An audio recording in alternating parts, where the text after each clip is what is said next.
친한 형이 있습니다. 몇 주 동안 연락을 하지 않다가 잘 지내느냐고 연락을 했습니다. 그랬더니 마음이 좀 편치 못한 일이 생겼답니다.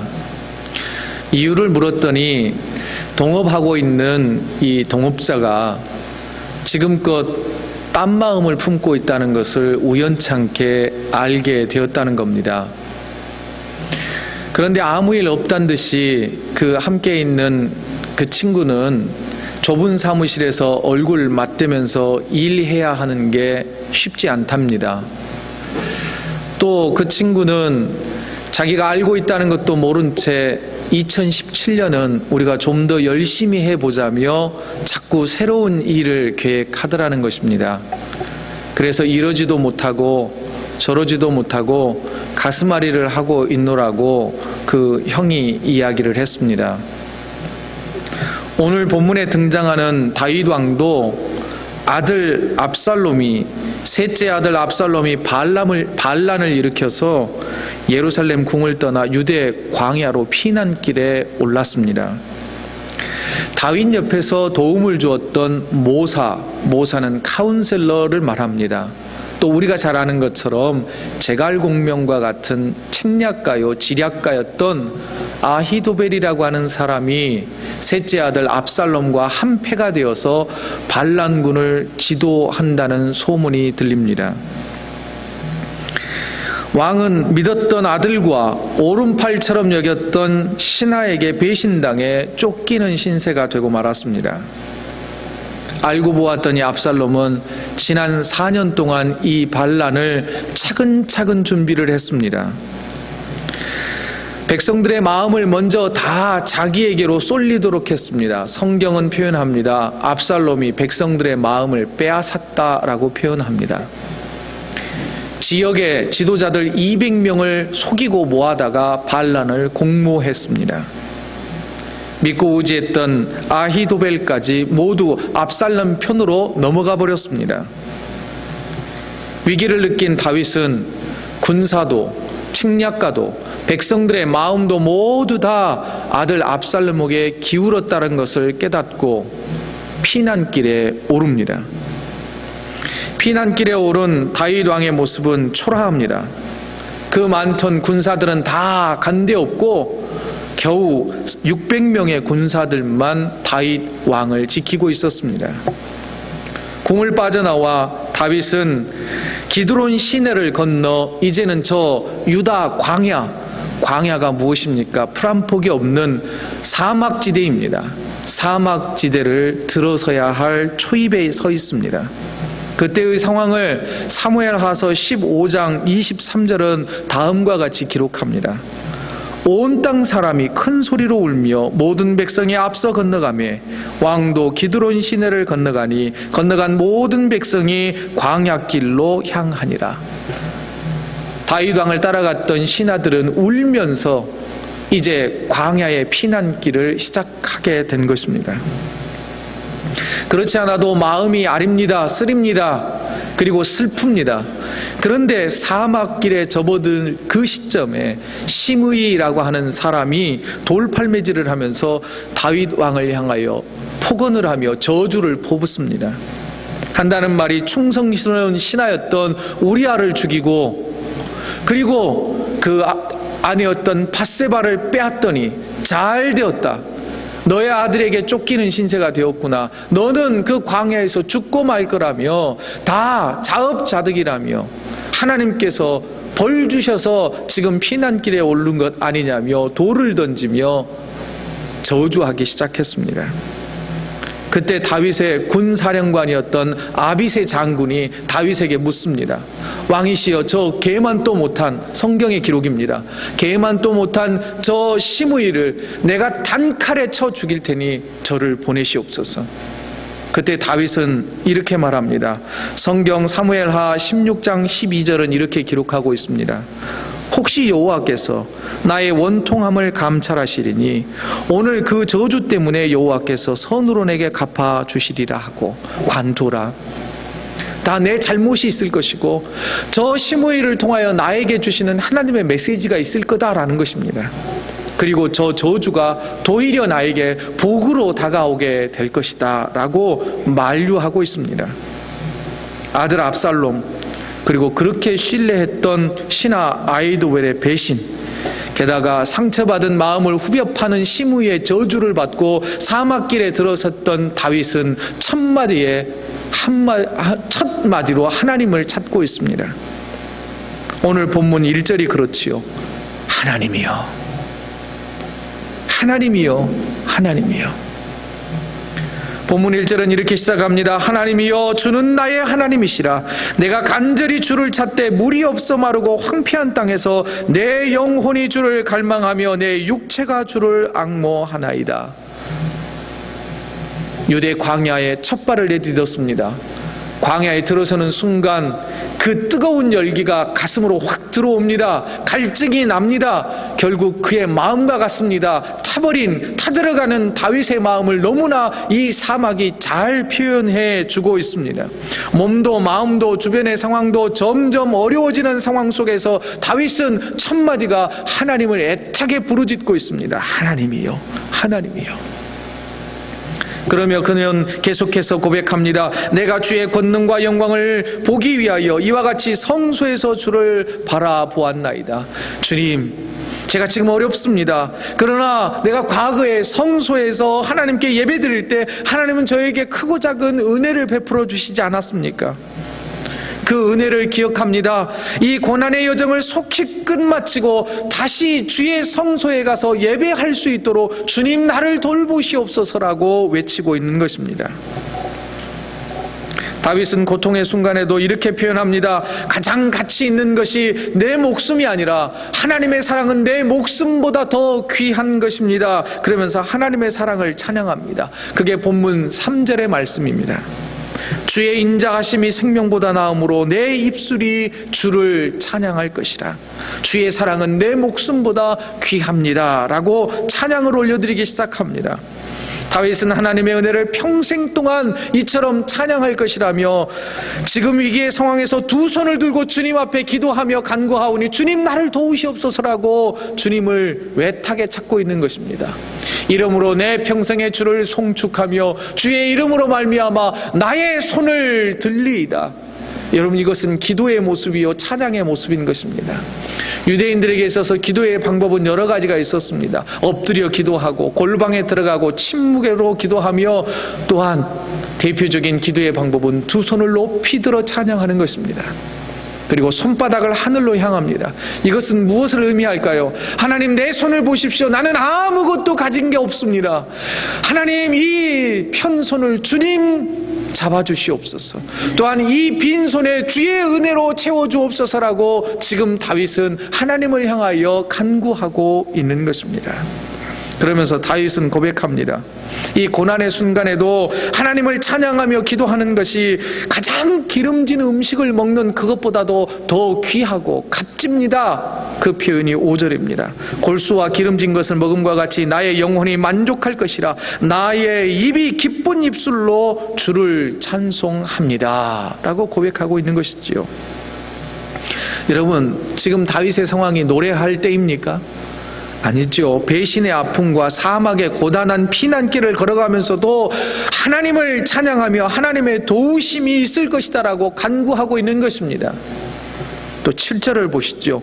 주는 나의 도움이 되셨습니다. 내가 주의 날개 그늘에서 즐겁게 부를 것입니다. 결국 주님, 이 상황에서 주님만이 나의 도우심이 됩니다 라고 찬양을 올려드리는 것입니다. 더 나아가 8절은 이렇게 고백합니다. 나의 영혼이 주를 가까이 따르니 주의 오른손이 나를 붙드시거니와.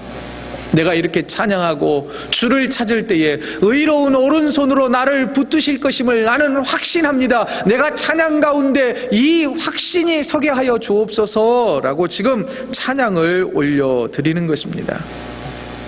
지금 다윗이 처한 상황은 고통과 슬픔이 가득합니다. 그러나 다윗은 계속해서 주를 찬양한다고 계속해서 고백하고 있습니다. 3절 말씀입니다. 내 입술이 주를 찬양할 것이라. 4절 나의 평생의 주를 송축하며, 5절 나의 입이 기쁜 입술로 주를 찬송하되, 7절 내가 주의 날개 그늘 아래서 즐겁게 부르겠습니다. 찬송하겠다는 결단인 것입니다. 반복되는 다윗의 고백과 모습을 우리도 본받기를 소망하자는 것입니다. 배우자는 것입니다. 그리고 우리도 그 어떠한 상황에 처해지더라도 다윗처럼 주님께 찬양을 올려드리자는 것입니다. 왜일까요? 찬양을 통해 하나님의 위로를 경험할 수 있기 때문입니다. 찬양을 통해 하나님이 나 자신을 여전히 사랑하고 계신다는 것을 확인할 수 있기 때문입니다. 찬양을 통해 하나님의 전능하신 능력을 의지하게 되기 때문입니다. 찬양을 할 때 우리가 기대하지 못했던 주의 은혜와 기적이 나타나기 때문입니다. 여러분, 이 사실을 믿으십니까? 사도행전 16장에 보면 사도 바울과 실라라고 하는 복음 전도자가 빌립보라고 하는 곳에 가서 복음을 열심히 전했습니다. 그런데 복음 전한 결과는 빌립보 감옥에 갇히게 되었습니다. 성경에 그 갇혀있는 상태를 이렇게 표현합니다. 그가 이러한 명령을 받아 그들을 깊은 감옥에 가두고 그 발을 착고에 든든히 채웠더니, 저 그림을 보십시오. 착고라고 하는 것은 발에다가 묶어놓는 고대의 이 수갑과 같은 것이었습니다. 움직이지 못합니다. 도망갈 수도 없습니다. 습한 지하 감옥에 갇혀 있습니다. 그들은 그 지하 감옥에서 실망과 절망하지 아니하고 그곳에서 기도합니다. 그리고 또한 찬양합니다. 찬양하자. 어떤 일이 있었느냐면 성경엔 이렇게 기록하고 있습니다. 지진이 일어났습니다. 옥터가 흔들리기 시작합니다. 그리고 저 착고가 풀려지고 감옥 문이 열려지기 시작을 합니다. 그리고 나서 그들은 이 감옥에서 유유히 걸어 나올 수 있었습니다. 그뿐만 아니라 그때 그 옥문을 지키고 있었던 간수를 전도해서 그 간수가 바로 빌립보 교회의 큰 일꾼이 되도록 하는 그런 은혜도 경험할 수 있었습니다. 여러분, 두 사람은, 바울과 실라는 찬양의 능력이 얼마나 강하게 임하였는지를 실질적으로 경험했던 것입니다. 여러분, 우리에게도 찬양할 때 이런 기적과 은혜가 나타난다는 것을 기억하십시오. 오늘 우리가 봉헌 찬송으로 불렀던 찬송은 찬송가 370장이지요. 주 안에 있는 나에게 딴 근심이 있으랴. 이 찬양은요, 엘리자 히윗 여사가 지은 이 찬송 시를 바탕으로 한 찬송입니다. 이 히윗 여사는 미국 펜실베니아주에서 태어났습니다. 그곳에서 교육학을 전공을 했습니다. 수석으로 전공을 하고 교사가 되었습니다. 그래서 이 히윗 여사는 독신으로 결혼을 하지 않고 이 불량 청소년들을 선도하는 일을 감당을 했습니다. 그런데 어느 날 한 소년을 상담을 해주다가 이 소년이 폭력을 행사를 했습니다. 그래서 소년이 어디를 가격했냐면 척추를 가격해서 약 7주 동안 병상 생활을 해야만 했습니다. 척추를 다치다 보니 움직일 수도 없고 대소변도 받아내는 그 7주의 고난의 시간을 보내게 되었습니다. 이제나 저제나 곧 낫겠지, 금방 나을 거야 기대를 했지만 한 주가 가고 두 주가 가자 이 히윗 여사도 믿음이 자꾸 흔들리기 시작을 했습니다. 하나님, 왜 나에게 이런 고난을 주십니까? 또한 이 폭력을 가한 소년, 학생이, 가해자가 너무 미워졌습니다.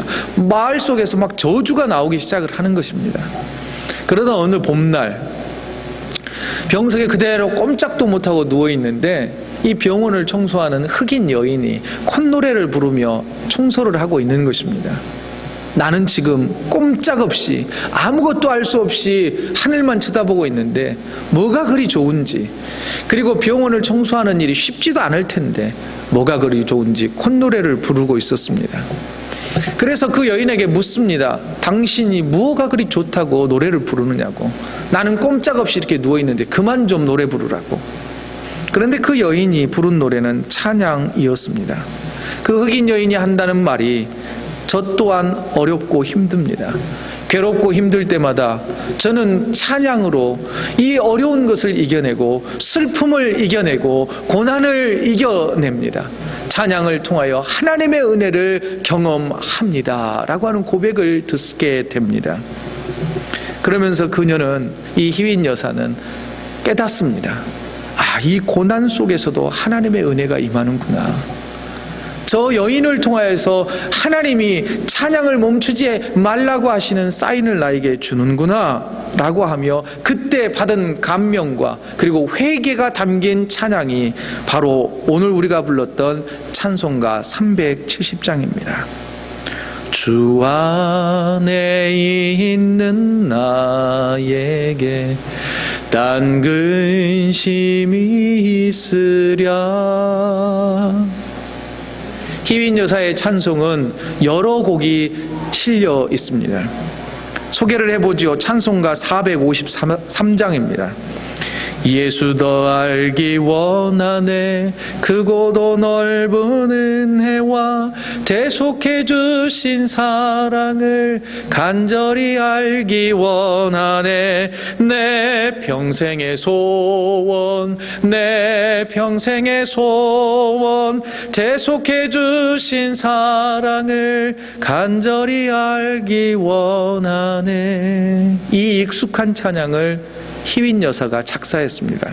또 한 곡 소개해드리죠. 찬송가 539장입니다. 너 예수께 조용히 나가 내 모든 짐 내려놓고 주 십자가 사랑을 믿어 죄 사함을 너 받으라. 주 예수께 조용히 나가 내 마음을 쏟아놓으라. 늘은 미리 보시는 주님 그 은혜를 베푸시리. 희윈 여사의 찬송가는 이처럼 위로와 격려를 주는 찬송이 참 많습니다. 그리고 주의 은혜로 7주 동안의 투병 생활을 다 마치고 다시 그녀는 이 어려움을 겪고 있는 청소년들을 돕는 그 사역을 평생 계속해서 이어가게 됩니다. 반란을 일으킨 아들 압살롬을 피해 도망가야 하는 아버지 다윗의 마음, 그 마음은 찢어지겠지요. 반란군의 수장인 아들을 죽여야만 끝나는 전쟁입니다. 아무리 왕이라 하더라도 아들을 죽여야만 하는 전쟁을 치러야 하는 이 다윗의 마음은 어떻겠습니까? 두 마음이 갈팡질팡합니다. 왕 다윗과 아버지 다윗이 갈등하고 있습니다. 그때 다윗은 주께 찬양합니다. 열심을 다해 복음을 전했지만 결국은 심한 매질과 음습한 지하 감옥에 갇혀있는 바울과 실라, 그 어려운 환경을 이겨낼 수 있는 힘은 찬양이었습니다. 불량 학생들을 지도하기 위해서 결혼도 하지 않고 온 힘을 다하여서 그들을 도왔지만 결국은 그가 할 수 없는 상황, 아무것도 할 수 없고 대処분도 받아내야 하는 그 7주의 고난을 겪어야 했던 희윈 여사는 다시 찬양시를, 찬송시를 적으며 그의 삶의 마음에 위안을 얻고 또한 몸이 치유되어 다시 그 사역을 감당하고 있습니다.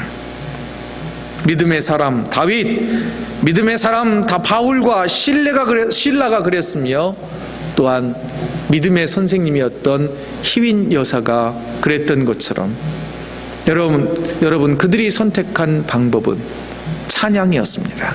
찬송이었습니다. 그들은 찬양을 통해 하나님께서 베풀어 주시는 위로를 경험했습니다. 더 나아가 몸과 마음의 치유를 경험했습니다. 미래에 대한 소망을 찾게 되었습니다. 식어진 믿음에 다시 불이 붙기 시작했다는 것입니다. 다윗의 고백을 우리도 한번 해보기를 원합니다. 오늘 본문 3절과 4절입니다. 다 같이 읽지요. 시작. 주의 인자하심이 생명보다 나음으로 내 입술이 주를 찬양할 것이라. 이러므로 나의 평생의 주를 송축하며 주의 이름으로 말미암아 나의 손을 들리라. 사랑하는 성도 여러분, 말 못할 마음의 상처와 괴로움이 있으십니까? 그때 찬송을 부르십시오. 찬송가도 좋습니다. 복음성가도 좋습니다. 한 주 동안 우리의 입가에서 떠나지 않는 그 찬송 한 곡을 되뇌이십시오. 두 손을 높이 들고 하나님을 찬양하십시오. 찬양하는 자에게 베푸실 기적을 기대하십시오. 찬양 가운데 전능하신 주님의 오른손이 여러분들을 붙들고 계신다는 것을 확인하게 될 것입니다. 주님의 위로와 평안이 여러분들에게 임할 것입니다. 상한 마음과 연약한 육체가 치유될 것입니다. 두려움이 사라지고 희망을 발견하게 될 것입니다. 사랑하는 성도 여러분, 한 주간을 살아가는 동안 힘들고 어려운 일 만날 때마다 주님을 찬양함으로 주님이 베푸시는 은혜를 경험하는 복된 한 주간의 삶이 되시길 주의 이름으로 간절히 축원드립니다. 함께 기도